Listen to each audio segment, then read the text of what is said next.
দিল্লির আগ্রাসনের প্রতিবাদে ঢাকায় ভারতীয় হাই কমিশন অভিমুখে পদযাত্রা করবে যুবদল, স্বেচ্ছাসেবক দল ও ছাত্রদল। এই মুহূর্তে নয়াপল্টনে বিএনপির কেন্দ্রীয় কার্যালয়ের সামনে আছেন সহকর্মী কামরুজ্জামান মামুন। সরাসরি যাচ্ছি তার কাছে।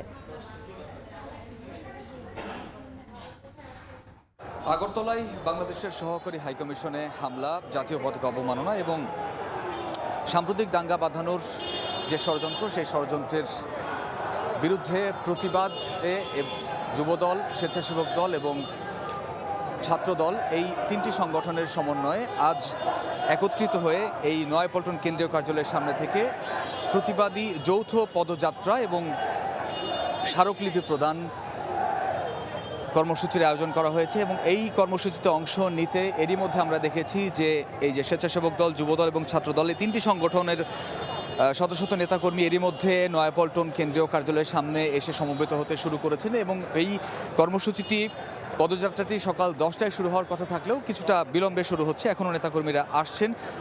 আর যতদূর পর্যন্ত এখন আমরা জানতে পেরেছি যে এই পদযাত্রা নয়াপল্টন কেন্দ্রীয় কার্যালয়ের সামনে থেকে শুরু হয়ে বাড্ডা নতুন বাজার পর্যন্ত তারা পায়ে হেঁটে যাবেন এবং তারপর বাড্ডা নতুন বাজার থেকে একটি প্রতিনিধি দল তারা গুলশানে যে ভারতীয় দূতাবাস রয়েছে সেই দূতাবাসে স্মারকলিপি দিতে যাবেন। তো বলা যায় এখন পর্যন্ত এইখানে যে প্রস্তুতি, সেই প্রস্তুতি পর্ব চলছে এবং এই প্রস্তুতি পর্বে এরই মধ্যে এই তিনটি সংগঠনের যারা নেতাকর্মীরা রয়েছেন প্রত্যেকেই এখানে আসছেন এবং ধারণা করা হচ্ছে এটি একটি বড় কর্মসূচি হতে চলেছে এবং এই কর্মসূচিতে তিনটি সংগঠনের পক্ষ থেকে হাজার হাজার নেতাকর্মী অংশ নেবেন বলে এখন পর্যন্ত ধারণা করা হচ্ছে। তবে এখন পর্যন্ত যেটি বোঝা যাচ্ছে যে এটি শুরু হতে আরও কমপক্ষে আধা ঘন্টা বা তারও কিছু বেশি সময় লাগতে পারে।